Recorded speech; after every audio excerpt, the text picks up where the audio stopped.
interesting teams to watch this offseason. They've got questions at quarterback. You already know what happened. Tom Brady's not there anymore. He went down to Tampa and, did that while holding up another Lombardi trophy. And Cam Newton came into New England, and that offense just really struggled in a lot of ways. 27th in total offense. Cam was 30th in total QBR. There were a lot of reasons why that happened. Right now, the Patriots have the 15th pick in the draft. The question for New England is, who is their quarterback of the future, coming off their first losing season in over 20 years? And I was reading this weekend Mike Reiss's column, heavily recommended, by the way, our Patriots reporter on ESPN.com, about all the possibilities there. So let's dive into it, Mike. For those who didn't read it, what are the Patriots' plans looking like for quarterback right now?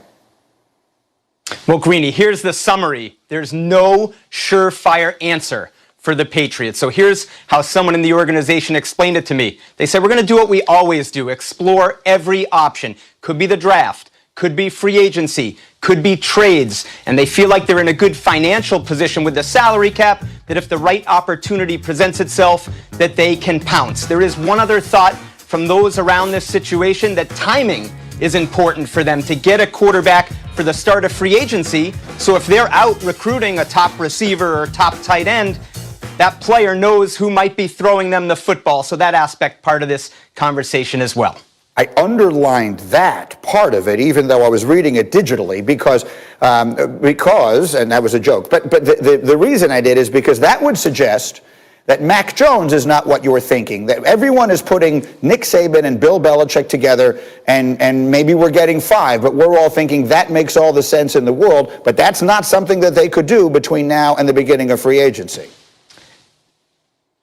So I lost you there for a second, Greeny, but I would say this. In 21 years covering Bill Belichick, I don't think you can rule anything out. And something caught my eye from last Friday. The Patriots were one of 17 teams at Trevor Lawrence's pro day. Now, they're not going to get Trevor Lawrence, but here's why that stood out to me. It tells me that they are all in on the draft quarterbacks. Compare that to when Andrew Luck was coming out of the draft in 2012. And Belichick said, we didn't even bother to scout him because we knew it wasn't realistic. What they want to do is get the biggest full picture of all the quarterbacks, comparing them so they can make the best decision if they do go that way in the draft. Okay, so it's interesting to me. So there are a lot of names here. Let me bring my crew in, but Mike, I'm going to keep you with us here, and we'll bring you into the conversation. But let me get the gang in here so we can talk about this a little bit. Bart and Ninko, the former Patriot, and Mike Tannenbaum. It feels to me like there were 3 really interesting names in all of this, Mike Tannenbaum. One of them is Cam Newton, the possibility of bringing him back and saying, you know what, there were a lot of reasons why that didn't work. He had no offseason. Maybe that's a possibility. Mac Jones is another name that people are going to associate him with there.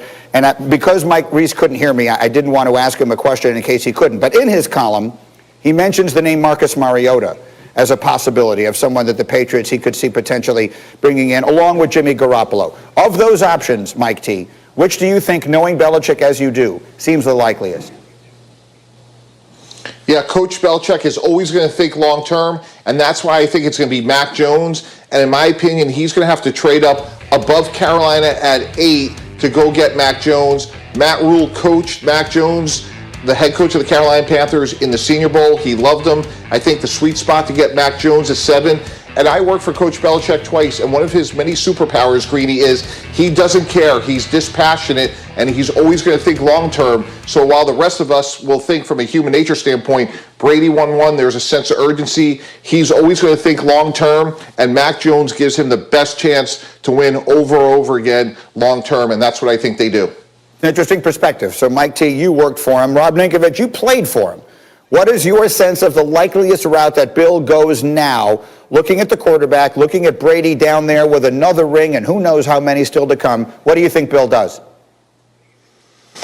I think Bill calls up Dr. Emmett Brown, and he says, hey, can I borrow the DeLorean? I want to go back to 2001 when I had a young quarterback and a great defense, because the Patriots in 6 of their Super Bowls had a top 10 defense. So if you go out and you draft a young quarterback, before Tom Brady was the GOAT, they had a great defense, a veteran defense with a pass rush and great corners. So they can take the money that they have in the salary cap, they can go out and they can grab some studs on defense, create another great defense, an iconic defense, get a young quarterback like Mac and go out there and win football games. They might not be blowouts, but in 2001, they weren't blowing people out. They were winning with defense. So I think that Bill might go back in time and try and rebuild his defense first and then move forward with a young quarterback. I like that. Let me get Bart in here. Bart, what do you think?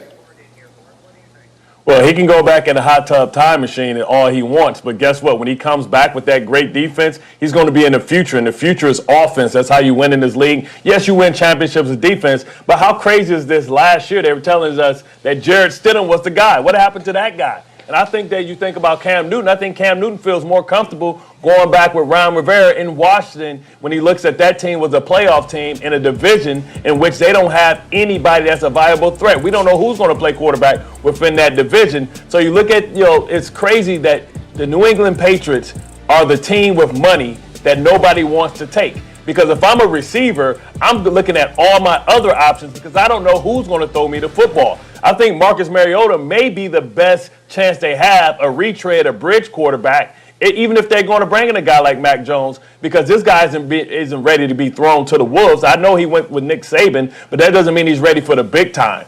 So I think, you think about the Patriots and how ironic it is that Jarrett Stidham was a guy, now he's not the guy, and how they have to win with defense, but they have an aging old roster. You think about the McCourty twins, they're 33 years old, Greeny. They have to start a rebuild in a division when everybody has a young quarterback, whether the Jets hold on to Sam Darnold or not. Let me bring Reese back into the conversation, Mike, assuming you can hear me, because there are two veterans that you have brought up multiple times. One was Mariota, and the other, of course, is Jimmy G. Give us a quick rundown on the likelihood or the way those things could happen if that's what Bill wants.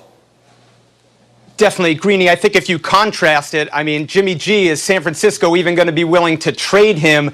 Mariota, why it's a more realistic option is they have Derek Carr, and Mariota is makes their salary cap situation tight. And Mike Mayock, their general manager, says, we need to improve our defense. We don't have a game-breaking player on defense who can alter the game. So there could be motivation for them to trade Mariota, get that cap space to improve another part of their team, and the Patriots have the quarterback need. Mariota could be the perfect bridge. Okay, that's a really interesting one. Again, I recommend Mike Reese's column on ESPN.com if you're interested. Bart, final word, go.